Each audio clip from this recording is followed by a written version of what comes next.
¿qué tenemos? Como estamos hablando de lo textil, me quise buscar unos ejemplos textiles. Reciclaje de poliéster. Y a la gente le preocupa, bueno, y si es poliéster que ha sido de tan mala fama, porque ahora es un tema ecológico. Resulta que es que ese poliéster se puede reciclar, puede volver una y otra vez en el ciclo sin generar contaminación. Entonces ya nos interesa los pasos de cómo fue hecho y todo eso empieza a generar nuevas visiones de reciclar la ropa, porque ya no es reciclar el papel, el cartón, el desecho orgánico, sino que la ropa empieza a ser un tema de reciclado que las empresas deberíamos empezar a reconsiderar porque va a ser parte importante de lo que nos pueden reclamar las personas dentro de un tiempo. Etiquetas de segunda naturaleza, de sostenibilidad, como parte de ese juego, de reciclar las fibras, y hay empresas que ya lo están trabajando. Las prendas empiezan a hablar. Si son recicladas, nos tenemos que volver fuertes en comunicar qué es lo que la empresa está haciendo dentro de ese plan de transparencia. Entonces, ahí está el tema de reciclar las prendas y volver a elaborar prendas. Transparencia y apertura son vitales. La honestidad se vuelve fundamental, la integridad, y las personas van a estar esperando que sean las empresas las que lideren grandes campañas ecológicas. Son los que realmente tienen el dinero para poder montar una campaña ecológica. La gente simplemente le dará el apoyo desde el acompañamiento, pero no vamos a estar esperando que sean las personas como tal las que hagan esos desarrollos ecológicos.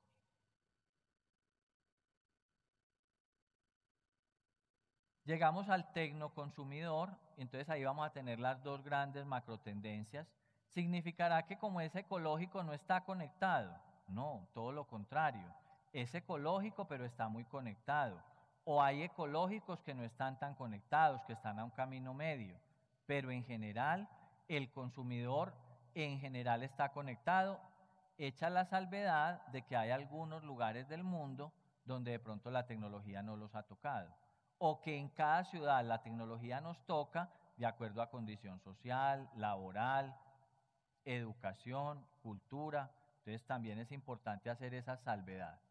Pero hay un consumidor absolutamente conectado hoy en día porque hay personas, por un lado, nacidas digitales, por el otro lado, inmigrantes digitales.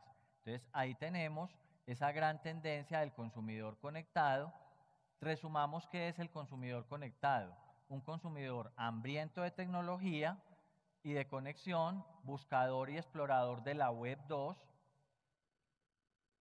que ya al pie de su nombre es importantísimo que tenga todas estas otras direcciones, además del simple teléfono que siempre le poníamos a una presentación personal.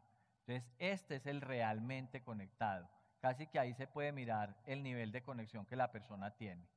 Eso es básicamente la Web 2, el medio capaz de conectar a las personas de manera global, digital, virtual. Dentro de esos tecnológicos, entonces vamos a tener los prosumers. Los prosumers son importantes porque es el tema de los forjadores de tendencias en la web.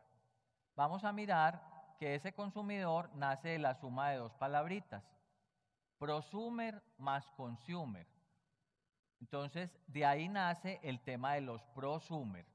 Mire, no es productor más consumidor pensando en que es que él hace cosas. No, él produce información. Todo lo que consulta en la red lo está comentando. Todo lo que va y compra es capaz de devolverlo en información. Entonces, ¿cuál es el caso de productor de ese consumidor?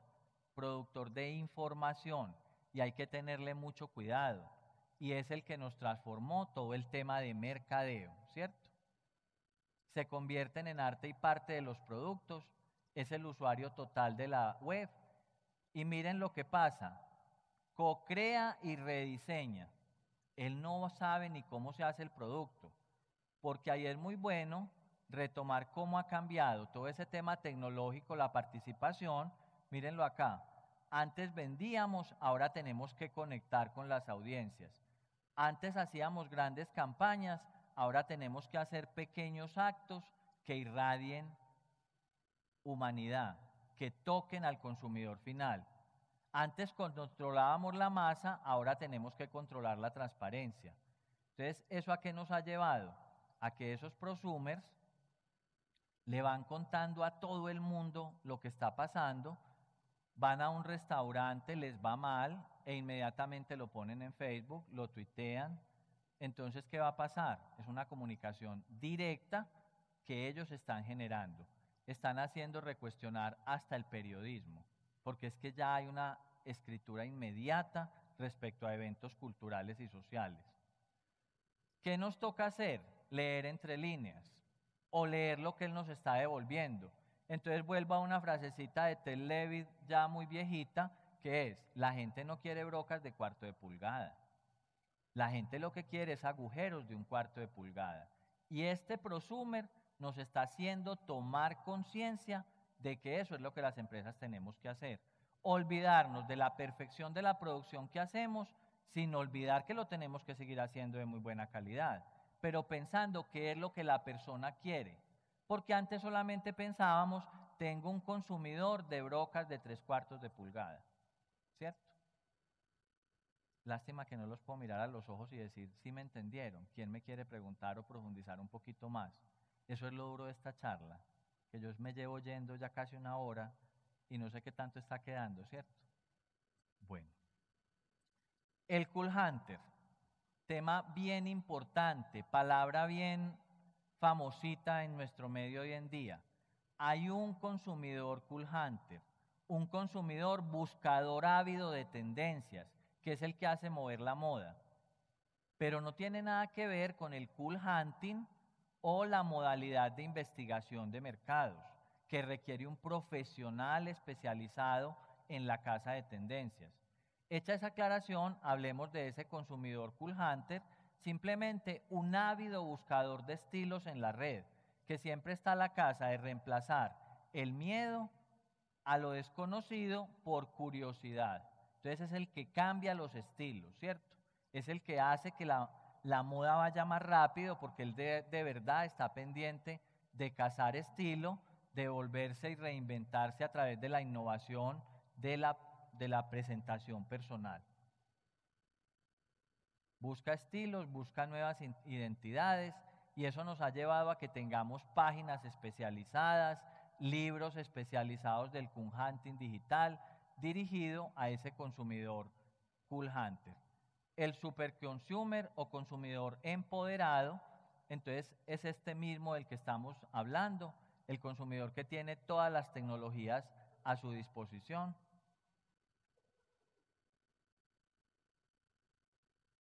Es de alguna manera el resumen de los anteriores, que nos ha generado nuevas culturas del reclamo, educación en todo lo que es el manejo de stakeholders o tarjetas de pertenencia y dominio, y cultura del consumo informado.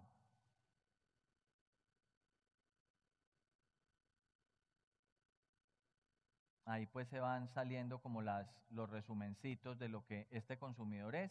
Tenía muchas ganas de llegar a esta imagen porque es la que de alguna manera me permite rematar esto diciendo que lo que tenemos es que apuntar por una historia de cambio, donde el consumidor, el músculo de consumidor que nos ha dado hoy en día la tecnología, lo ejercitemos para ser cada vez mejores ciudadanos. Miren el dibujito que bien lo representa. Como ciudadanos tenemos un músculo débil. No hay campaña de publicidad que nos obligue a adherirnos a alguna causa social. Es más, ve a ver quién nos obliga, quién nos hace subir los porcentajes de votación en los diferentes países. Es bien difícil lograrlo. Pero mire cómo cada vez que nos anuncian el madrugón de cualquier empresa, la gente se va a las 5 de la mañana a hacer fila para lograr el madrugón, ¿o no? Entonces, nuestro músculo de consumidor es un músculo empoderado nuestro músculo de ciudadanos es un músculo debilitado. Esa es la historia de cambio entonces a la que tenemos que llegar y que solo lo lograremos hacer entendiendo que más que consumidores somos personas y que como empresas le tenemos que llegar a las personas antes de poder cuajar el tema del consumidor. Esto es básicamente el resumen de conocimientos que busqué por ahí y que yo pensé que se podrían poner acá sobre el tapete, más como generando una motivación a que esos son los temas que hoy en día tenemos que buscar cuando pensamos en análisis de consumidor. Gran conclusión, regresemos sobre el valor de ser ciudadanos, de ser personas empoderadas frente a la necesidad de que hay que enfrentar este mundo global tan conectado y con todas las ayudas tecnológicas. Muchas gracias. Muchas gracias al profesor Gildardo García por su presentación. UPB e INEX Moda, Alianza por la Formación, Análisis y Reflexión del Mundo de la Moda y de los Textiles. En un momento daremos inicio a la conferencia Logística, el hilo conductor del negocio, a cargo del profesor Rogelio Gutiérrez, ingeniero químico de la Universidad Nacional.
Ah, ok. Ahorita hablamos de...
Universidad Pontificia Bolivariana e Inexmoda, Alianza por la Formación, Análisis y Reflexión del Mundo de la Moda y de los Textiles.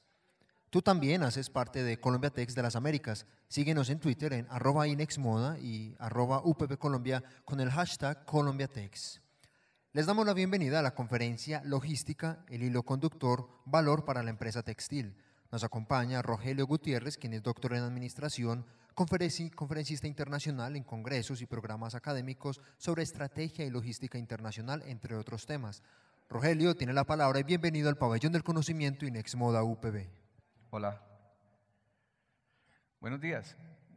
Muchas gracias por haberme invitado a los organizadores y muy contento de estar con ustedes. Quizás un poco trastocado ahí por el cambio de horario, pero bueno, vamos a tratar de sacarlo adelante. quiero comenzar con un video. Y en ese video, más o menos, que primero que todo tiene una información comercial de la Corning, que no es el objetivo, pero nos puede englobar un poquito de qué va más o menos la charla que quisiera tratar en estos minutos con ustedes. Entonces, démosle curso al video.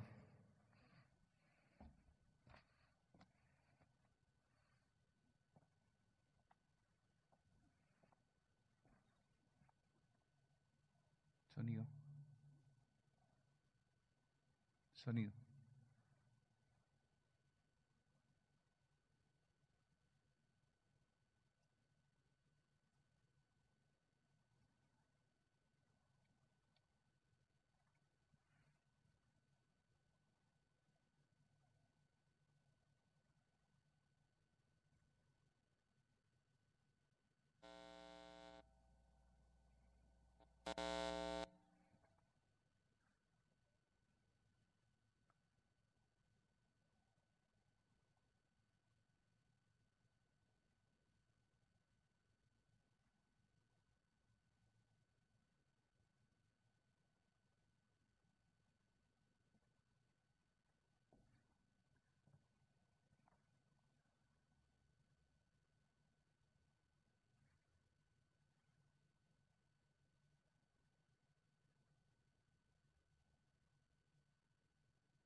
el video ante todo era un pretexto para introducir que están ocurriendo demasiados cambios y que no podemos en nuestras empresas del contexto latinoamericano seguir afrontando esos cambios con las mismas fórmulas de siempre. Es decir, de pronto estoy parodiando a Einstein cuando decía que no se pueden encontrar soluciones utilizando las mismas ecuaciones de siempre. Pero de verdad que es un mal endémico en nuestra empresa latinoamericana y que en el sector textil se ha reflejado fuertemente, y es de que a nivel de la industria no marcha muchas veces a los mismos niveles en los que está marchando el consumidor. Se ha producido un gran desfase entre las partes de mercadeo con las partes industriales.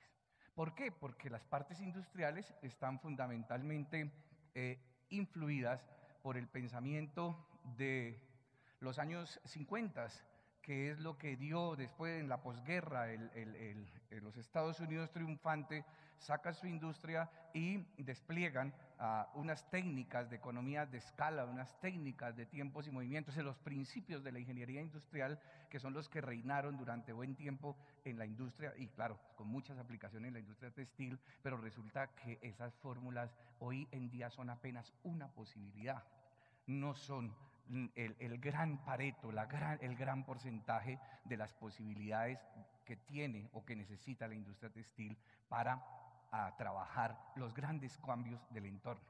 Grandes cambios del entorno, como por ejemplo, y estaba tratando de oír ahorita un poco la charla de quien me antecedía, no pude oírla completa, y ahí él mismo mostraba cómo hoy el consumidor ya no puede trabajarse en los mismos segmentos, y yo diría peor, ¿no? Y es de que a esos que él mostraba hay microfragmentaciones de ellos. O sea, hoy ya ni siquiera podemos hablar de segmentos, ni siquiera podemos hablar de microsegmentos, sino que hablamos de nanosegmentos, es decir, partes infinitesimales. Casi que nos acercamos un poco al pensamiento de Skinner, ese pensador que por allá en los años 80 decía, es que las mejores unidades de suministro, de producción, son aquellas que son enfocadas. Es decir, que se parecen tanto al principio de individualidad del ser, que somos únicos e irrepetibles. Entonces, hoy hablar de segmentos y de segmentaciones debe tenerse mucho cuidado, porque a nivel de mercadeo la segmentación está compuesta de una manera, pero a nivel de los canales, de los distribuidores, por ejemplo, las segmentaciones son totalmente diferentes. Y hoy no asistimos a un solo estilo de segmento al que podamos atender. Me explico. La aspiracionalidad es más fuerte que la racionalidad.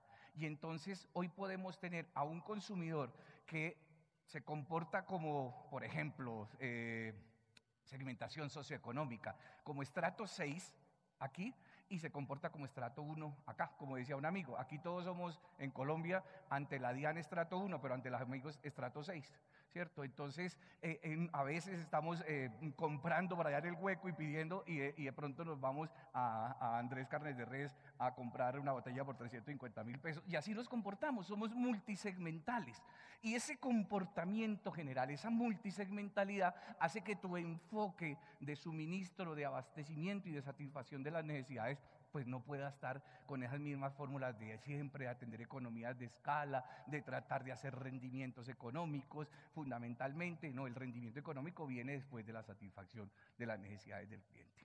Entonces, hay 3 principios en la logística totalmente errados, y veo aquí un público en algunos lados bastante universitario, y ahí está la primera, porque es que la formación nuestra universitaria todavía está basada en los años 50, desafortunadamente. Por eso nuestro atraso también un poco a nivel de ciertos nichos de mercado, de atender ciertos nichos de mercado. Y es de que, por ejemplo, alguien decía, mire, el principio de la logística es disminuir la complejidad. ¿Qué es disminuir la complejidad? Racionar de una manera abrupta los portafolios, quítele referencia a los portafolios. Desde luego, entre menos referencias haga usted, entonces usted va a poder atender mejor, le resulta más económico, las economías de escala, el costo fijo le resulta mucho mejor. Sí, pero esos eran principios por allá cuando Ford, en los años 50, que decía que todo el mundo podía escoger el color del carro que quisiera con tal de que fuera negro. Esos eran principios que hoy ya no tienen ningún sentido. No, hoy tú en el mundo de la moda no puedes racionalizar portafolio. Al contrario, tienes que adaptar toda tu producción y tienes que adaptar todo tu sistema industrial y tu sistema de operaciones a que satisfaga esa multisegmentalidad y altísima variedad del sector textil. Entonces, la complejidad, que era uno de los principios de la ingeniería clásica para la industria textil, por ejemplo, reduzca, no es posible. Y yo, por ejemplo, que tengo ahorita 2 asesorados aquí entre otras que participan aquí en Inesmoda, tenemos ese problema, ¿sí? De que por hacer, en muchos casos, tan óptima la producción, óptima entre comillas, es decir, de optimizar el costo fijo, de optimizar la máquina, de optimizar el turno, entonces lo que terminamos es haciendo productos push, empujando a ver quién sale, y hoy la cosa es totalmente al revés. Como lo vamos a ver en varios casos aplicados concretamente a la industria textil, hoy tiene que haber un equilibrio muy fuerte entre la parte pull, entre lo que es la demanda, y entre lo que es la parte push, entre lo que es la oferta. Pero quiero dejar claro ese principio de la complejidad. Es lo que más ha cambiado. Verdad de perogrullo decir que los ciclos del producto han cambiado y hoy asistimos a muy cortos, pero muy cortos ciclos del producto. Esa curva clásica que nos enseñaron en nuestra universidad, en el pregrado, de la introducción, crecimiento, madurez, declinación, y que menester de un buen gerente era hacer corta la introducción, largo el crecimiento, rentable la madurez y postergable la declinación. De pronto esas fórmulas nos sirven para hacer tornillos o para hacer otro tipo de commodities, pero en el mundo de la moda indudablemente asistimos a unos productos cada vez más efímeros. Siempre cuento con bastante sorpresa una noticia, ni siquiera una investigación, sino una noticia en la que cuenta que 158 empresas que estaban en el norte de México atendiendo al mercado norteamericano migraron hacia el sudeste asiático. ¿A qué migraron al sudeste asiático? A buscar mejores costos de producción, indudablemente, como todos lo sabemos. La mala noticia, la buena noticia es que hoy de esas 158 empresas, 112 ya están de nuevo allí y se calcula que para mediados de este año prácticamente el 98 de esas empresas volverán otra vez al norte, a la parte norte de México para atender el mercado norteamericano. Porque es que la pregunta es muy fácil, ¿de qué te sirve producir a peso en Singapur si traerlo aquí te vale 1.000? Se ha vuelto más fuerte el costo logístico, se ha vuelto más fuerte el costo de los fletes, de la disponibilidad del servicio, que el costo de producción. El costo de producción ya no es hoy el paradigma industrial. El costo de producción es una consecuencia del valor agregado, como lo vamos a tratar en esta charla. Y eso, de una manera u otra, también lo que implica es que los horizontes de producción, de planeación, están cambiando fuertemente. Esos planes tribienales donde veíamos para tratar de optimizar las instalaciones a largo tiempo ya no pueden existir. Hoy date por bien servido si te puedes adelantar 6 meses. Sí, claro, tenés que tener un mega escenario, pero indudablemente tienes que marchar más con lo que está pasando a diario. O sea, la forma de planeación y los sistemas y los horizontes de planeación han cambiado. Esa disponibilidad de la que hemos hablado nos dice que hoy es más costoso los esfuerzos que tienes que hacer para que tu producto llegue en los tiempos, en los lead time, como se llama técnicamente, en los tiempos de entrega que satisfagan a un mercado, a un nicho de mercado. Esos costos son más fuertes que los costos de fabricación. Porque el costo del capital de trabajo invertido para satisfacer una tendencia, una moda, es más alto que el mismo costo de sus materiales, de su materia prima, de su mano de obra. Y pues todo ello a lo que nos lleva es a que asistimos a un entorno de una gran incertidumbre y de una gran volatilidad y variabilidad de las demandas. Uno en este camino como asesor lo que más se encuentra, y es uno de los problemas más fuertes, por ejemplo, la mayoría es, bueno, necesitamos, doctor, un sistema de planificación de ventas, de pronóstico. ¿Qué hacemos? ¿Qué es lo que nos recomienda? ¿Qué compramos? ¿Qué son? ¿Sabe que ninguno? ¿Sí? Ninguno.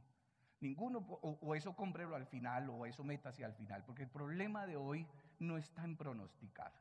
El problema de hoy no está esas técnicas matemáticas de regresión múltiple, de extrapolaciones, de métodos de la esquina noroeste, todo eso que se enseña en la ingeniería, ¿cierto?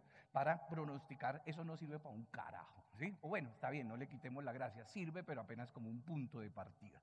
Porque hoy no vas a poder, a punta de escenarios que cambian mucho, de productos que son cada vez más obsoletos, de costos, de velocidades, de obsolescencia, tratar de con la historia extrapolar para tratar de hallar un escenario, te metes en un lío, te metes en un lío.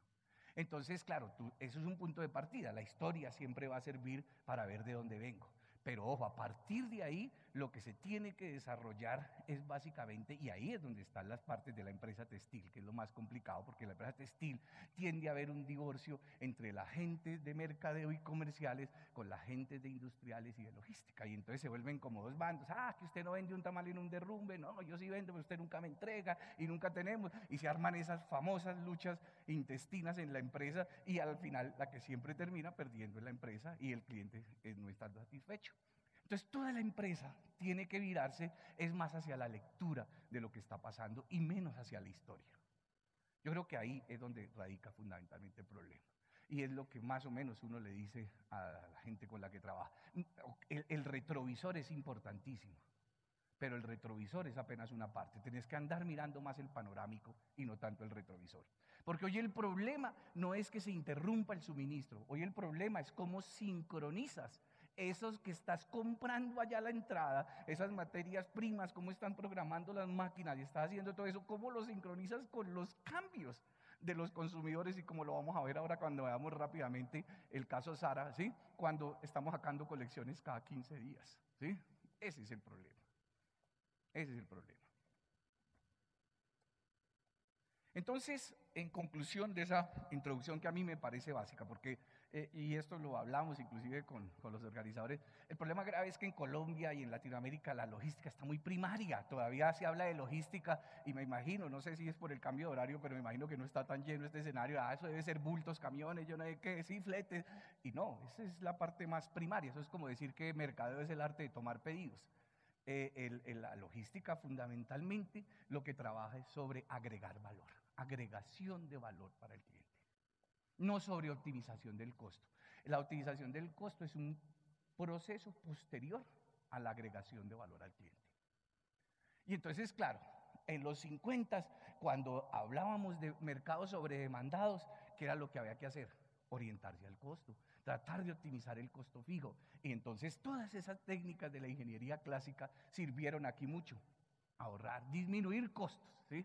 Es el gran plurito y todavía se venden muchos programas. Logística le ayuda a disminuir costos. Yo diría que no, inclusive hasta se los puede encarecer, pero sí estoy seguro que le agrega valor al cliente. Después, por allá en los 80, cuando hablábamos de la etapa fuerte del marketing, hablábamos de la personalización, de la individualización, esto que hablábamos ahora, así como volver a cada cliente, claro. Pero el problema es que al cliente le gusta la satisfacción de sus necesidades personales, pero también está mirando el costo, también está mirando una relación entre ella, entre una y otra. Y eso es lo que es el valor, la relación entre el beneficio y el costo. Y la logística trabaja sobre eso, sobre lo que es la relación de valor en todo el proceso del abastecimiento. Es decir, los beneficios que se obtienen referente al costo. Y eso es muy válido en un escenario hipercompetido como es el escenario al que asistimos actualmente. Entonces, sobre eso es que básicamente tenemos que hablar. La primera definición, ¿qué es logística? Es el conjunto de acciones desde la entrada, desde las fuentes de aprovisionamiento hasta la satisfacción del cliente final para agregarle valor. Y no será con estrategias de operaciones de bajo costo, como por ejemplo la empresa latinoamericana, vamos a enfrentar al gigante chino o vamos a integrar al gigante oriental. No, hay gente que sabe hacer eso y lo sabe hacer muy bien. Tiene que ser con valor, porque claro, la estrategia bajo costo es una estrategia válida, pero para eso tenés que tener unas tecnologías de punta y unos desarrollos altísimos, de tal manera que el costo unitario se baje y llegas a un determinado mercado. Pero ojo, que ese mercado es como la infidelidad, ¿sí? Es válido hasta que tú vendas más barato, pero tan pronto aparezca otro que venda más barato, se te va a ir. Entonces, la estrategia básicamente, la obtención de ventajas competitivas en la industria textil se tiene que dar a partir de la agregación de valor y no del bajo costo. Y pues yo creo ser enfático con el gráfico, ¿sí? Logística no es eso, no es mover carga, no es llevar de A a B. Esa es la definición más desafortunada. No, logística es ante todo la herramienta para lograr ventajas competitivas mediante la agregación de valor a todos los clientes, al cliente distribuidor, al cliente comprador, al cliente usuario final. Y desde luego, pues eso lo hace mediante la sinergización, si se me acepta el verbo, la sinergización de todas las áreas de la empresa. Entonces, por un lado, en una clara e inmediata percepción del flujo de la información, el flujo de la demanda, y que se responde con un flujo de materiales, con un flujo de inventarios y con su colocación. Y los tres mundos en los que se tiene que mover la logística es, primero, que la demanda no es como la señora neurótico-depresiva, que hoy viene y compra 5, mañana está de mal genio y compra 100, hoy viene más brava y compra 1. No, la demanda, a pesar de que se comporte así, es gestionable, hay que manejarla, hay que moldearla. Segundo, que los flujos de entrada, el aprovisionamiento, tiene que estar totalmente sincronizado con lo que está pasando allá. Yo no puedo manejar, por un lado, una estrategia de costo, a buscar los insumos más baratos, las negociaciones en economía de escala para que me resulten baratas, y por el otro lado, estar marchando con un mercado que me está variando diariamente. Ese desfase no puede seguir ocurriendo porque eso es lo que origina, y esa es una gran constante de la empresa textil. Grandísimos inventarios que terminan en obsolescencia y que como tal terminan en altísimos costos, tanto de capital de trabajo como de elevación de los costos del producto. Y lo otro es el servicio al cliente, pero es que el servicio al cliente es otra de las palabras que también, si se quiere, está un poquito prostituida, porque el servicio al cliente no se puede limitar a la atención. El principal concepto del servicio al cliente se llama la disponibilidad de producto. Disponibilidad de producto. ¿Cuándo empieza el servicio? Cuando yo tengo producto del cual tomar. Ese es el principal factor. Es decir, yo no puedo llegar a un restaurante y entonces contarle luego a una persona que qué restaurante tan magnífico, los músicos extraordinarios, la atención bellísima, qué servicio, el metre, el samovar, todo perfecto. Lo único es que no había almuerzo, pero el restaurante maravilloso. No puede ser. El principio del servicio es disponibilidad de producto. Si no hay producto, no hablemos. A partir de ahí, todas las otras cosas, la atención, lo que usted quiera, es válido, pero el servicio está basado en la disponibilidad de producto. Y entonces en lo que consiste es en eso, en la compresión de la cadena de valor. No es que no haya que añadir costos, hay que añadir costos. Lo que pasa, lo importante es que cada costo redunde en un valor agregado. Ese es el principio de la agregación de valor en la empresa textil. No es la frasecita esa que manejamos de que ahorre los pesos, los centavos, cuide los centavos que los pesos se cuidan solos. Esa es la mentalidad chiquita y tacaña que no nos deja progresar, ¿cierto? No, aquí hay que añadir costos, pues desde luego para agregar valor se necesita añadir costo. El problema es ese, que no se desperdicie. Y a nivel de los procesos, por ejemplo, de inventario, de compras, de todo el proceso, es donde más se desperdicia en muchos casos valor. Entonces, el valor tiene dos dimensiones que trabaja la gestión de la cadena de abastecimientos o la gestión logística. Por un lado, la satisfacción de las expectativas del cliente, que están dadas fundamentalmente por disponibilidad, por tiempo y por colocación. Y por el otro lado, satisfacer la de los accionistas, porque tampoco sería una bonita beneficencia. Es decir, de que todo ese valor que se agrega al cliente esté correspondido con una rentabilidad para el negocio.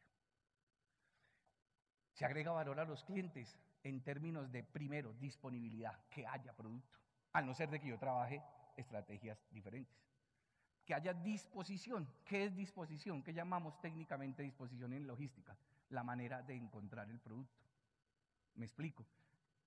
Un tornillo, un commodity, alguien me dirá, pero ¿cuál es la aspiracionalidad que es la compra de un tornillo? Sí, pero es que no es igual a comprar un tornillo en una parte mugrienta donde hay polvo por todos los lados, a comprarlo en un lugar iluminado, donde la gente va bien vestida, donde dan degustaciones, donde hay una música de fondo, ¿cierto? O sea, la forma de encontrar el producto también es uno de los grandes aspiracionales y es uno de los grandes percepciones, expectativas de valor que maneja el cliente. Y desde luego el servicio, todo lo que es antes, durante y después de la venta. Esos son los tres factores fundamentales como el cliente entiende que se le agrega valor. Pero el problema grande es que, claro, hemos dicho que la empresa textil, ya desde el punto de vista de su suministro, el grave problema empieza a bordearse a partir de la incertidumbre. Por ser ciclos tan rápidos, ¿cómo me planeo yo para poderle tener a usted los productos que usted, ¿sí? Estamos hablando de moda, llega el de mercadeo, tal, ¿sí? Y plantea las cosas lindas. Entonces, el problema es cómo eso está en los mercados en el momento en el que se necesita. Y entonces ahí viene la segunda mentira o desmentir, el segundo desmentir de la logística. La logística no tiene que ser ágil o no tiene que ser robusta. Es decir, no debe existir lean logistics, dependiendo las necesidades de cada empresa. Me explico. Así como la gacela necesita correr en el África mucho por la mañana, porque de lo contrario la coge el león y se la come, por eso ya debe ser desgada y esbelta y debe correr bien. Ojo, en el Polo Norte la foca debe ser pesada, grasosa, para durante 6 meses permanecer sin necesidad de comer y sobrevivir. Así pasa con la logística de las empresas. Dependiendo los tipos de mercado, si por ejemplo yo trabajo muchísimo lo que es la innovación, pues desde luego tengo que ser así, como lo vamos a ver ahora con Sara. Sara tiene que inmediatamente, pues sacando colecciones cada 2 semanas, tiene que ser una logística ágil, donde se vendió, salió, eso es como una tubería, ¿sí? O como la luz, la prendo y la apago. Pero ojo, ciertas MIPYMES, ojo con Colombia con eso, ¿sí?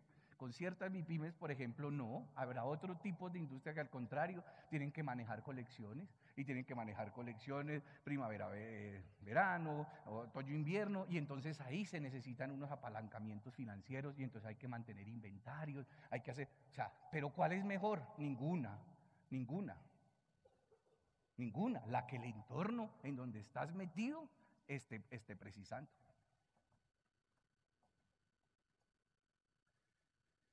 Quiero mostrar esos 2 ejemplos clásicos. El caso Sara, que es como, digamos, uno de los que, digamos, disparó. Alguien decía que así como Carlos Vives sacó el vallenato fuera de Colombia, el caso Sara fue el que le enseñó a la gente un poquito de logística. Pues es un ejemplo muy válido, Inditex. ¿Por qué? Porque miremos cuáles son, y porque es un negocio muy basado en la logística del suministro.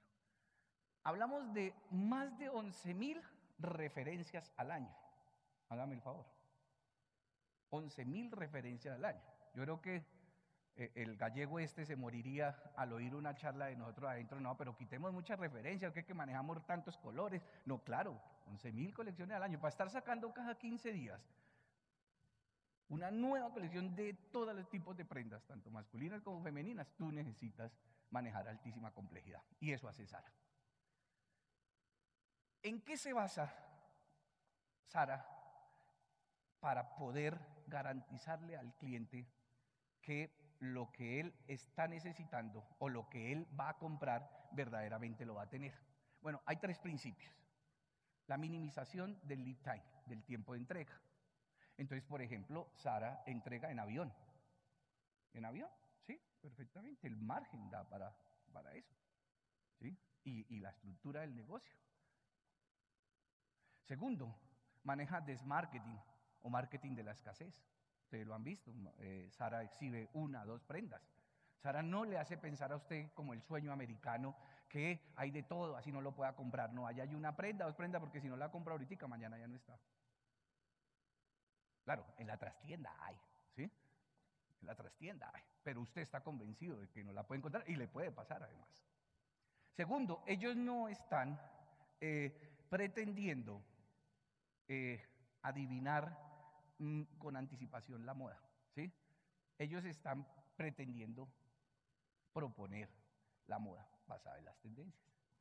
Y entonces ellos, al contrario, fíjese la otra, Hombre, el principio de una cadena de abastecimiento, por ejemplo, es tercerizar o externalizar.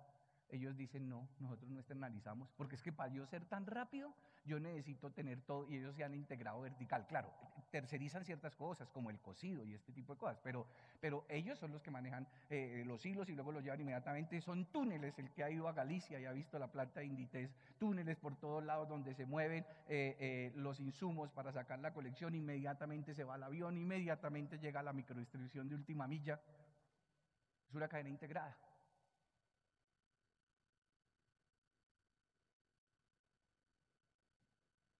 Eso, acuérdese que en la administración moderna alguien diría, hombre, pero sí, el mismo Porter, el mismo padre de la administración, dijo que el principio era la externalización, la tercerización. Ellos, por ejemplo, no manejan, y es un modelo absolutamente exitoso, más no el único. Ellos no manejan stock de reposición, ¿sí? Lo que es y allá se llevó. No es de que, ojo, que se está acabando, mándeme más, ¿sí? Bueno, en las tiendas sí tienen un sistema un poquito más cercano de reposición de la parte central, pero ellos no juegan a eso, porque ya viene la otra colección, y no hay posibilidades, ni tu mente tampoco da para eso. La atención a multiformato. Ellos dijeron, no, la tienda no sirve, lo que estábamos hablando ahorita, la tienda general no. La gente quiere ir a comprar diferentes, entonces ya tienen para hombre, tienen para mujer, tienen, ustedes lo conocen, la Máximo, diferentes marcas, ¿sí? Y a partir de ello, entonces, sectorizan y eso les hace, ¿qué?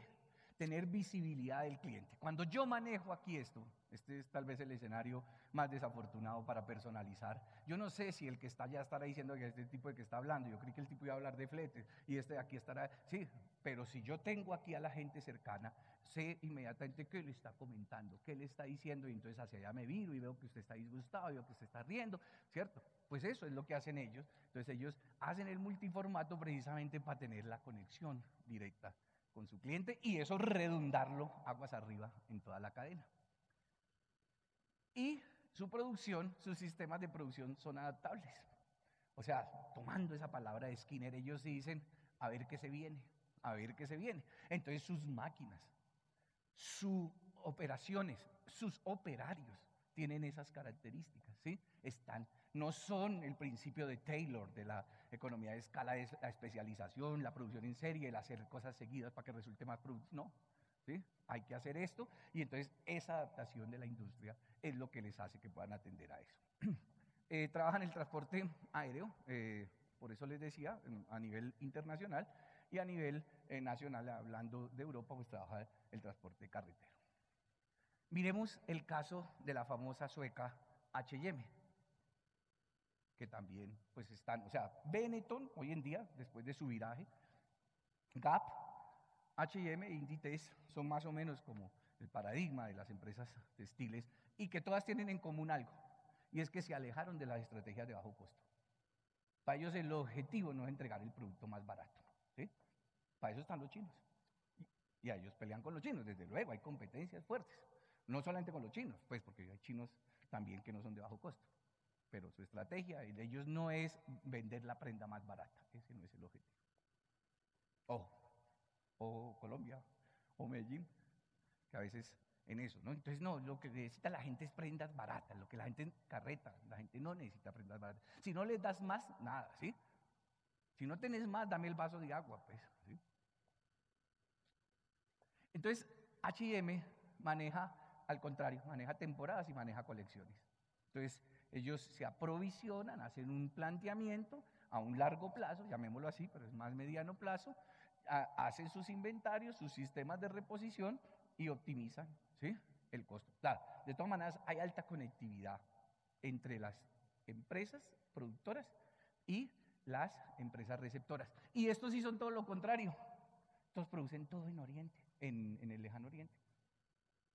Estos sí producen en Singapur, Malasia, China, ¿sí? Han externalizado en Asia el más del 80% de su producción. Con un cerebro central, que es una torre de control que está abajo, tal vez necesito hebillas, necesito tal, y va mandando, y es como una torre de control, sacando y llegando vuelos.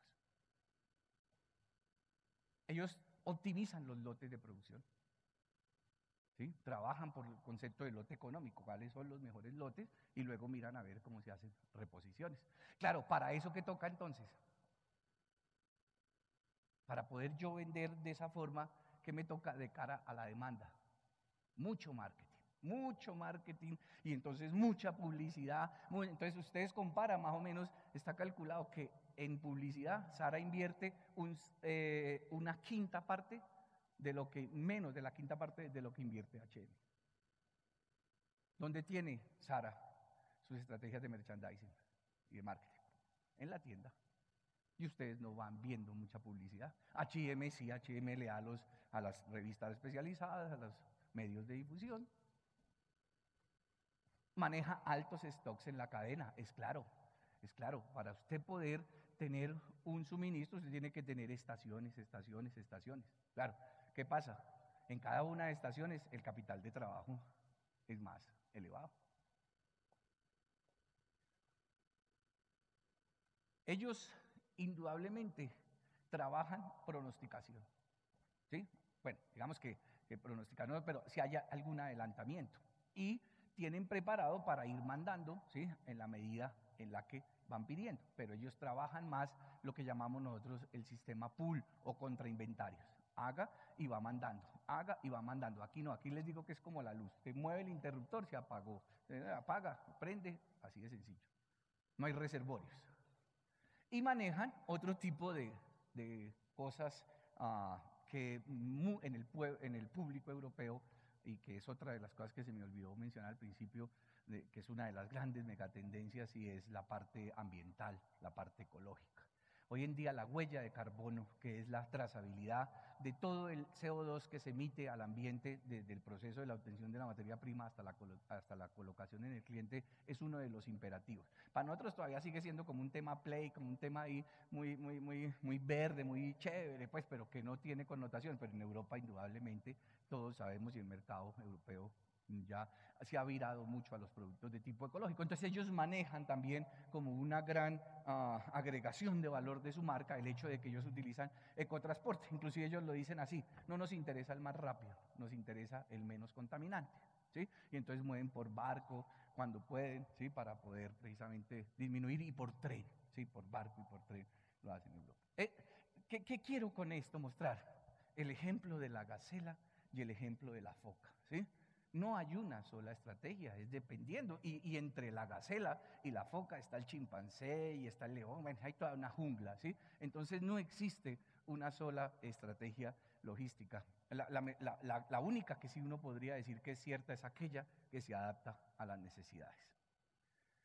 Pero bueno, hemos llegado a un punto en donde decimos, bueno, tenemos uno que es, y voy a hablar así un poquito más coloquial, que es un berraco para empujar, es decir, para optimizar sus costos, para mandar, sacar producciones en grandes cantidades y optimizar. Y entonces por el otro lado tenemos a otro que no, que es un experto más bien es en lo que vaya pasando en el mercado, ir atendiéndolo.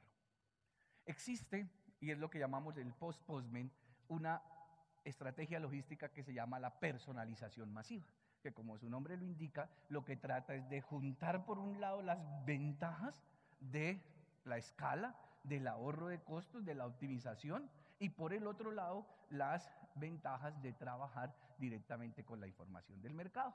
Y entonces esa personalización masiva lo que hace es que dice, no, es que el punto no está acá como lo tiene Sara, que es que tiene listas las materias primas para ver qué hace. Ni tampoco están en las que dice H&M, que tenga listo el producto para empezarlo a vender. Dice, podemos ir desde el producto, lo podemos ir posicionando. Entonces puede que yo tenga la camisa talla L, pero no la coloreo, por decir alguna cosa, ¿sí? No la tiño todavía. La tiño dependiendo de lo que va. Entonces ya la camisa, no hay camisa terminada amarilla talla L, ni camisa azul talla L. Hay camisa talla L, que dependiendo las necesidades del cliente y cómo se esté comportando la demanda, la teñimos de amarillo, la teñimos. Y nos vamos más atrás. No, está la tela. Está la tela, y dependiendo si los compradores son más talla L o son talla S, entonces empezamos a cortar. Y así sucesivamente. Eso es lo que es el post-postman o la personalización masiva, que es la estrategia logística de desacoplar los inventarios. Y es que los inventarios no están situados como producto final, aguas abajo, ni solamente como materia prima, aguas arriba, sino que están a lo largo de la cadena dependiendo las necesidades. Entonces, claro, eso es una gran ventaja para la empresa textil, porque a ti te va a pasar en la empresa textil que hay unos tipos de productos que llamaríamos pan y leche, o arepa y leche, pues, ¿sí? Que son esos que todos los días se consumen, que usted no tiene que reunir a su familia a ver cuántos que van a comprar, ¿cierto? Lo que a esos dele común y corriente, esos cómprelos tranquilos, y si no fuera por la mala fama que cogió el lechero con las señoras, señor, pase todos los días, ¿sí? Y lo compraría así. Pero hay otros productos que llamaríamos los productos caviar, los productos centolla, los productos langosta, ¿sí? Que no es que usted abra la nevera y ¡brum! Sale el langosterío impresionante, ¿sí? Sino que usted no tiene eso y cuando los va a necesitar, va y los pide y los compra frescos, ¿cierto? Ahí están como los dos extremos. Y habría otros que usted puede mantener, ¿cierto? Medianamente. Claro que ese cuento del caviar yo no lo vuelvo a echar aquí en Antioquia, porque yo estaba haciendo en una conferencia, tuve ese desafortunado ejemplo que le decía que, hombre, que los productos arepa y leche eran de todos los días, pero que hay otros que eran como el caviar, que no era, y entonces un obrero por ahí me dijo, oye, doctor, ¿y entonces vos qué le echas a la arepa? ¿Sí? Cuando le dije que el caviar no lo mantenía uno en la nevera. Entonces, un poquito chicanero. Entonces, ese tipo de productos que no son de todos los días de consumo próximo, indudablemente deben ser productos que yo tengo que tener una estrecha relación con mi proveedor. Me explico, si yo tengo un restaurante, yo no puedo tener miles de langostas ahí, sino que de pronto tengo que estar hablando con el proveedor de las langostas para que me las traiga en la medida en que estoy teniendo demanda. Pues, perdóneme el ejemplo, pero me parece que es bastante válido de lo que pasa en el sector textil. Habrá nichos de mercado que hay que atender empujando los que son de la demanda, pero hay otros que son altamente cambiantes. En eso lo que yo tengo que manejar es una excelente relación con los proveedores para poder responder a la misma velocidad de lo que están pidiendo los clientes. Y hay otra parte fundamental de lo que es la logística, que es el apoyo en el desarrollo de nuevos canales, de canales emergentes. Creo que ese es el otro problema, que hoy en día con el advenimiento de tantas formas nuevas, de nuevos formatos, de nuevos canales de comercialización, no solamente el e-commerce, sino muchísimos más, la logística tiene que ser una logística totalmente evolutiva y que sobrepase esos niveles. Y sobre todo el trabajo de la servucción. ¿Qué es servucción? El término suena como un poco play para los que no lo conocen, pero no es si se quiere, un galicismo de lo que es el proceso de producción de un servicio en el cual el cliente participa en la elaboración o en el proceso productivo. Lo vieron ustedes en la película que le mostré. Ella misma es la que puede decir, yo quiero esto con esto, quiero ella está haciendo su producto, ¿sí? Y eso ya es, me parece que eso ya no es ni siquiera futurista, es del presente, ¿sí? Los procesos de servucción, ahí es donde la logística tiene que desarrollarse. O sea, no en ver a ver cuál es cuánto le cabe más a un contenedor, cómo le sale, no, esa será una parte operativa que siempre habrá que llevar, pero fundamentalmente es eso, cómo se atienden esos micronichos, cómo las variabilidades del cliente, cómo se satisfacen.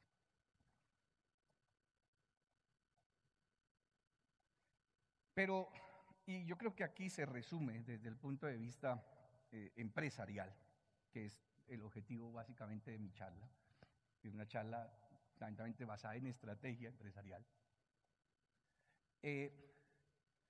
¿Cómo eso yo lo tengo que nivelar?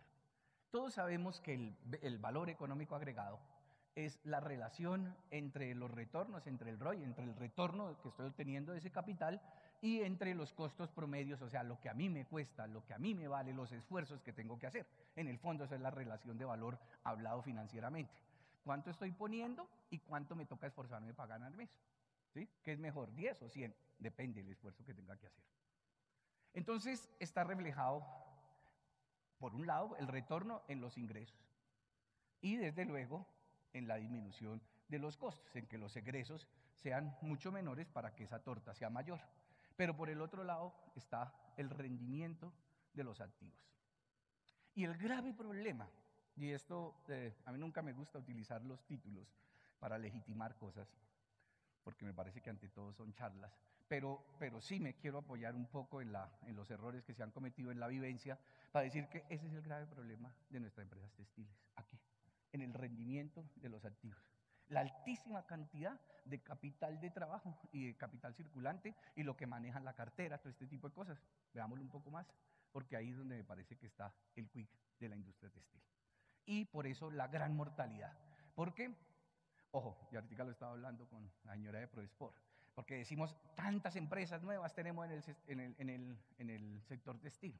Sí, pero dígame cuántas mueren. Y la mortandad es casi parecida a la del nacimiento. Es más, hay años en los que se ha producido mayor mortandad de empresas textiles que las que nacieron. ¿Cómo se explica eso? Pues que las que venían murieron. O sea, que todo el mundo muchas veces sueña en la industria textil, pero no todas las industrias textiles progresan. Entonces, la logística contribuye a la utilidad operativa, uno, en la disponibilidad de producto. Indudablemente, si ustedes se dan cuenta en las empresas, para las personas que me acompañan aquí y manejan empresas, el gran pareto ni siquiera está en conseguir los clientes. El gran porcentaje está en las noventas, en las ventas perdidas, como le decía yo a una de las empresas con las que hablábamos ahora, que vamos a subir 10% para este año porque no subamos nada. Si tenemos 15% de ventas perdidas, ¿sabe qué? Nada más disminuyamos el 5% de las ventas perdidas y le digo que eso con menos esfuerzo va a ser más rentable para la empresa. Se ofrece mucho y se pierde mucho. Entonces la disponibilidad es uno de los grandes factores, ¿sí?, de pérdida de valor en la empresa.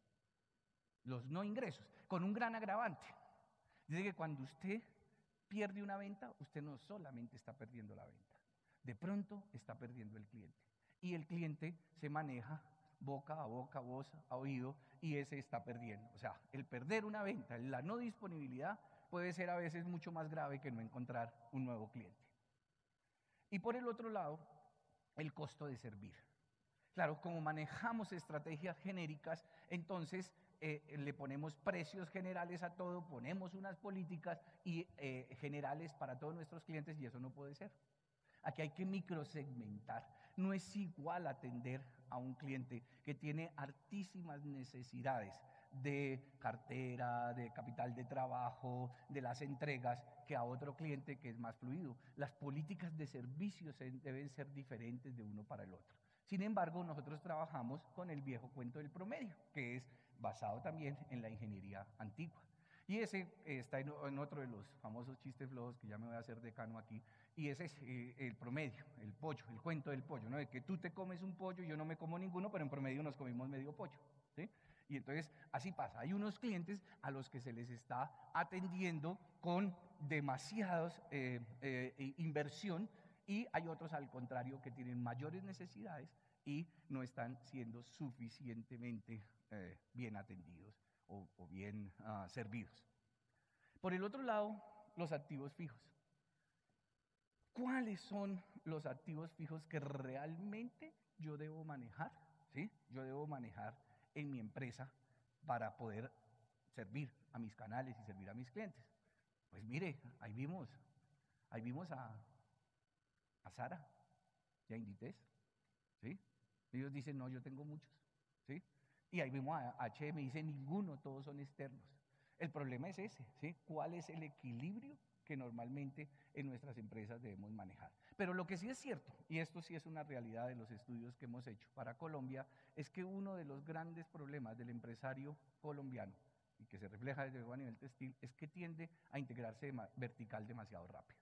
Tiende a tener camiones, tiende a tener bodegas, tiende a tener, cuando de pronto esas inversiones de pronto podrían ir para hacer otras agregaciones de valor un poco mayor. Pero ese es el otro problema fuerte.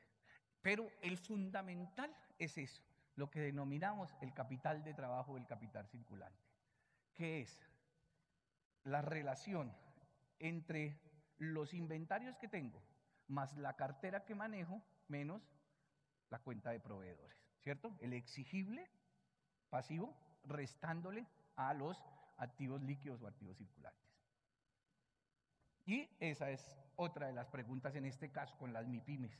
Doctor, ¿qué será que yo estoy vendiendo cada vez más y cada vez me siento más quebrado. Sí, yo sé qué es lo que le pasa a usted, porque es que usted está vendiendo a una velocidad muy diferente a la que le está retornando. Usted vende y vende muy bien, pero usted vende a 90 días y usted vende a 60 días. Y sus proveedores le están exigiendo a usted a 30 días y a 45 días. Más lo que usted tiene allá en inventario, que es que además lo llaman que eso es plata, ¿sí? Eso no es plata, eso tiende a ser obsoleto. Todo eso es lo que le está comiendo a usted la utilidad. El equilibrio de la empresa textil está en eso, en el manejo del capital de trabajo. Cuando yo trabajo moda, cuando yo trabajo tendencia, tengo que ser como un elefante en una porcelanería. Mucho cuidado, cualquier inversión, ¿sí? El equilibrio entre la venta que pierdo y lo que tengo que invertir es fundamental.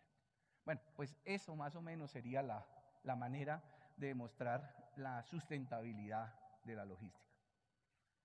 A esta altura no sé cómo vaya la cosa, pero hay tres procesos fundamentales que, desde luego, esto para quien trabaja en el medio empresarial, pues tiene mucho sentido. La optimización del capital de trabajo.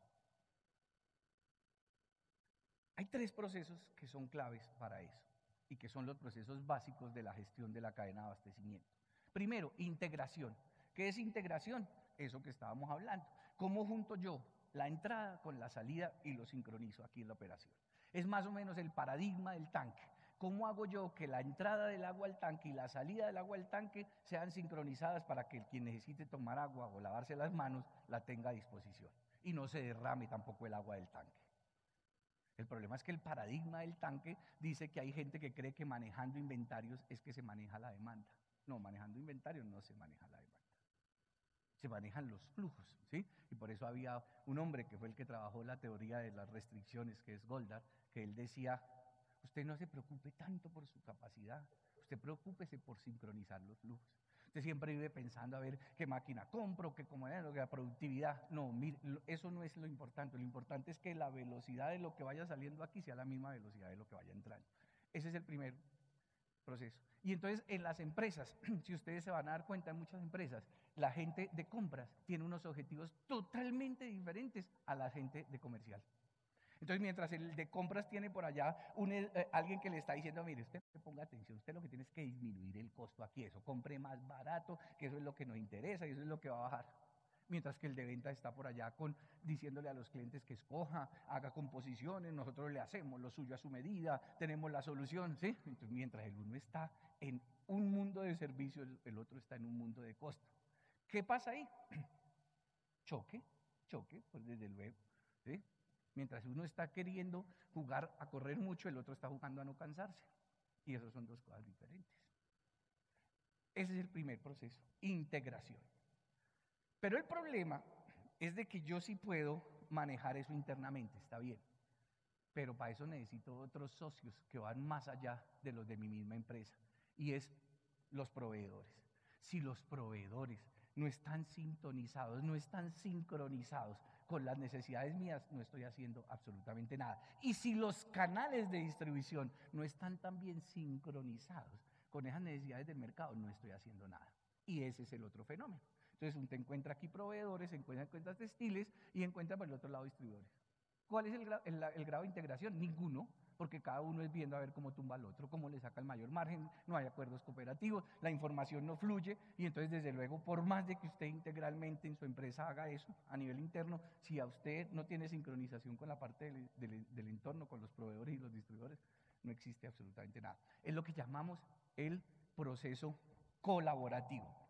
¿Qué es colaboración? Eso, hacer sociedades, ¿sí?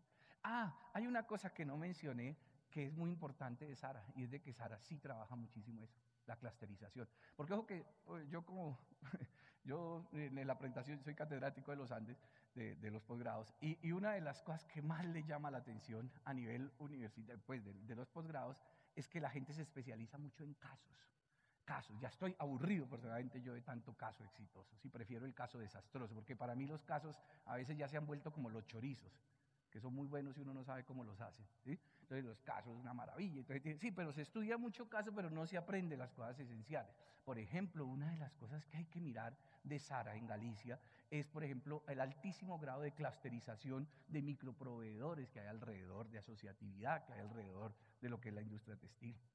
Son miles de microempresas ayudando y sincronizadas con la demanda para tratar de atender esos mercados. Eso es lo que hay que aprender. Y hay una forma superior, inclusive, que es otra herramienta fundamental de la logística, que es la competencia. ¿Qué es competencia? Es competir cooperando y cooperar para competir. Es de que tú haces lo mismo de pronto, tal, y todos estamos en el mismo sector, pero no es a matarte a ti. Esa no puede ser siendo la mentalidad del empresario textil colombiano, ¿sí? Si se le cae el stand al otro, qué bien, voy a vender más yo. No, se le cae el stand al otro y lo que está ocurriendo es un temblor que los va a acabar a todos. Competencia entre los competidores, podemos lograr acuerdos colaborativos, y esos acuerdos colaborativos lo que van a hacer es hacernos mejorar nuestra capacidad de oferta, hacer mayor agregación de valor para el cliente, porque el cliente necesita paquetes integrados, el cliente necesita capacidades de suministro que de pronto no podemos. Y ese es uno de los puntos más duros, no lo digo yo, lo digo el informe Monitor, ¿cierto? Que por ejemplo tenemos en Antioquia, ¿sí? Y que ya se ha venido superando mucho. ¿Cómo hacer que no consiste en acabar el otro, ¿sí? Hoy el pez grande se come al chico, no, el pez acompañado se come al pez solo. Y mire tanto que el último premio Nobel precisamente ganó sobre eso, sobre la teoría de juegos, lo que plantea es la competencia. Que dice, mire, en una industria, por ejemplo, en el sector textil, yo tengo unos competidores, yo tengo unos complementarios, los que venden otro tipo de productos que ayudan a mi industria textil, bien sea pues zapatería, bueno, desde muchas cosas suntuosas también, y están los proveedores y está mi cliente.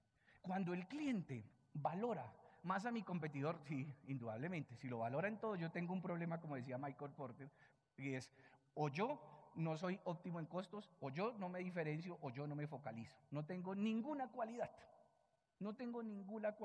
hablando como adolescentes. No le presento a mi novia porque se la lleva. Pero cuando yo desarrollo una cualidad competitiva, es decir, cuando el cliente valora algo mío, ojo, mi competidor de pronto deja de ser tal y se convierte en un complementario. Y entonces, en ese momento, cuando yo tengo unas fortalezas desarrolladas y el competidor maneja otra, es cuando nos podemos juntar. ¿Por qué no nos juntamos? Porque no estamos seguros de que tengamos algo. Entonces, cuando yo soy tan parecido a vos, ¿para qué vamos a subirnos aquí a dar la misma charla y nos vamos a enredar? Pero si tú eres diferente, seguro que te venís aquí y entonces vamos a poderlo hacer bien porque vos me vas a complementar en unas cosas y yo te complemento en otras. La competencia, fundamental en el sector textil. Y desde luego eso nos ayuda para acuerdos de suministros, para ferias, esto nos ayuda para, por ejemplo, contratación de servicios. Uno de los grandes problemas que, por ejemplo, en ProExport siempre miramos es las cantidades de embarque, que muchas veces, pues por la misma disponibilidad de contenedores y eso, pues juntémonos entre varios y entre varios miramos a ver cómo podemos abastecer esos mercados. Pero bien, finalmente, en este breve, ¿sí? pero bastante comprimido intento de conmover sobre lo que es el valor a partir de la logística, tampoco se puede hacer esto solo. Y aquí es donde hay un llamado, y por eso lo estamos trabajando, en que esto tiene que ser a nivel también oficial, tiene que repercutir. Y es lo que llamamos la megalogística. O sea, no podemos seguir aquí empresas simplemente trabajando, ¿sí? Por hacer una mejor prenda. Le aseguro que por ahí no es el tiro, por ahí no es el tiro. Tiene que haber una integración competitiva entre el empresarios, entre el gobierno y la sociedad. En la sociedad, por ejemplo, debe estar la academia. Por eso es lo importante de estos eventos, donde la academia participe, proponga nuevas cosas. Pero además y que debe evolucionar más, ¿no? Porque no es hacer solamente teoría, sino también plantear cosas que se metan en las industrias, que se desarrollen, que por ejemplo toda esta cantidad de muchachos que yo veo aquí, que los invitan a las empresas a hacer la pasantía, hombre, aunque sea pagarles el salario, ¿sí? Pero no aproveches que me vinculo con la academia para no pagarles nada, ¿sí? Tiene que haber verdaderamente un trabajo, y ese trabajo es el trabajo que se está tratando de hacer y que tiene que ver mucho con el marketing territorial, ¿cierto? Y con el desarrollo local. Y es la unión entre los diferentes estamentos, gobierno, entre empresarios y sociedad. Claro, con esa infraestructura que tenemos nosotros, desde luego que la pérdida de competitividad es amplísima. Pero el problema no es solo de la infraestructura, el problema es de prácticas empresariales. Me explico, cuando hemos bajado nuestra movilidad en un 40%, quiere decir que de 10 entregas que usted hacía, hoy en día hace 6. Eso tiene que reflejarse de alguna manera. Y lo mismo saliendo. Entonces, digamos que esto no está solamente circunscrito al ámbito de la empresa, sino que también tiene que ver con la parte macro. Y esto pues porque es un mensaje muy especial el que yo he querido transmitir con ustedes, ¿no? Que espero ya casi al final que entiendan ustedes que logística no es transportar de A a B y que no se hace la logística para bajar los precios, para bajar los costos, perdón. No, la logística se hace para agregar valor. Puede que una de esas de agregaciones de valor puedan bajar los costos, pero que ese no es el objetivo. Y entonces lo que nos plantea es, hombre, no podemos seguir midiendo con los mismos ratios estúpidos, ¿sí? Número de ventas sobre días de inventario, tantos días de stock, eso son cosas que ya no sirven, o sea, son muy primarias, ¿sí? Porque es que usted debe saber de dónde provienen esos indicadores. Porque es que yo puedo decirle, yo tengo 2 meses de inventario. Uy, qué bien. Vamos a ver, ¿sabe cuáles son? La gente que está aquí empresarial sabe a qué me refiero cuando digo con eso. En esos 2 meses, ¿qué es lo que hay? Todo lo que no se ha vendido es lo que está ahí. Todo lo obsoleto, ¿sí? Lo que no sale. Eso es lo que tienes ahí como 2 meses de inventario en el balance, a precio de entrada. Pero le aseguro que todo lo que tus clientes están pidiendo y que no tienen, eso no están ahí. Entonces tú no tienes 2 meses de inventario, tú tienes 2 meses de desperdicios o de no ventas o que no has podido sacar. Pero verdaderamente te hacen falta otros 2 meses de lo que vas a vender adelante. Además porque lo haces históricamente calculado sobre las ventas pasadas, que estás calculando ese ratio. Vendí 300 millones y tengo 600 millones en inventario. Vendí promedio 300 millones y tengo 600, 2 meses. No es tan fácil la ecuación. Entonces, indudablemente los indicadores de valor de logística tienen que estar más dados de cara hacia el cliente y no solamente hacia el interior de la empresa. Muchísimas gracias, muy amables.